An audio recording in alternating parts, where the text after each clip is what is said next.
Let's spend a couple minutes going over some subtraction problems for integers. So again, using your number line, if you want to do that, you just want to remember that everything in this math problem is telling you to do something on the number line, what direction to go, where to start, how far to go. So just keep that in mind as you're working through the problem. So I don't have my number line up here right now. So we have -6. And we have this double negative, and it's a parentheses, it's not absolute value. So this double negative could be written as a positive. So we could rewrite this as -6 plus 4. So we can kind of combine those two signs and just make a plus sign out of it. And then it's -6 plus 4.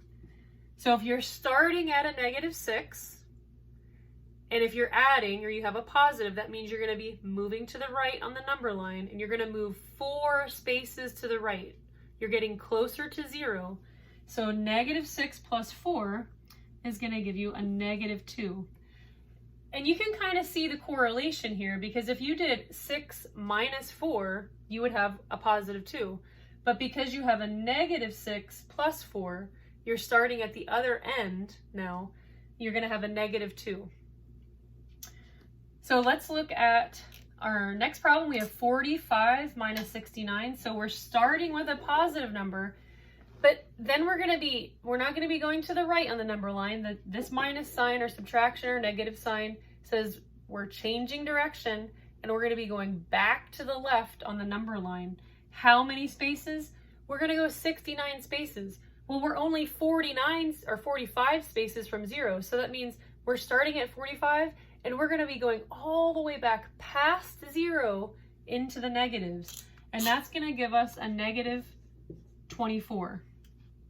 Another way to kind of look at this one, if you want to do it, just a little bit of problem solving here, some logic. If you were to reverse these numbers and do 69 minus 45, you could just do regular whole number subtraction. 69 minus 45 equals 24. But because we're subtracting the larger number from the smaller number, we know it's going to be negative. So we're just going to take the opposite of that answer. So when you see something like this, you could do 69 minus 45. You just need to remember that you got to change your sign for that answer, because in this problem, you're actually taking the bigger number from the smaller number, which is going to put you into the negatives. Our last example here has got a lot going on, a bunch of negative signs, we've got parentheses, there's all kinds of stuff going on. We don't want to forget our order of operations. Order of operations says parentheses, do them first. Do we see parentheses in this problem? We do. So forget about everything else and just focus on simplifying what's inside the parentheses. So right now we have 4 minus 5. So 4 minus 5 is going to equal a -1. And I'm going to go ahead and keep that in parentheses for now. And then 7 minus 8 is also going to be -1. All right. Now what we need to do is go ahead and bring these minus signs or negative signs up into the problem. So now we have a double negative right here. So that could be rewritten as, I'll come over here and write a +1. And then we have a double negative right there, which could be written as a +1. So basically, our problem is 1 plus 1 equals 2.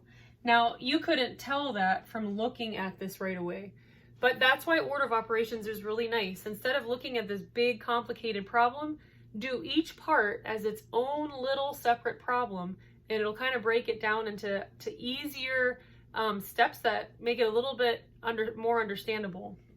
So again, do the parentheses first, forget about everything else. Once you've separated or simplified the parentheses, and it might be helpful to go ahead, especially when you're dealing with integers, if something's in parentheses, go ahead and keep it in parentheses, even if you're only down to one number, and even if it's positive, go ahead and keep those parentheses there, because you might have something out front, and you want to remember to have that double negative there, because it would affect your answer. So that's something that you want to be careful of. Your answer inside of this was -1. and you had a negative outside. So those are a couple things that could be tricky and catch you off guard. So I encourage you that if something's in parentheses, even when you simplify it, keep that simplification inside parentheses, so you remember if there's double negatives or what operations you're going to be performing, and that way nothing gets left out or you don't forget a sign.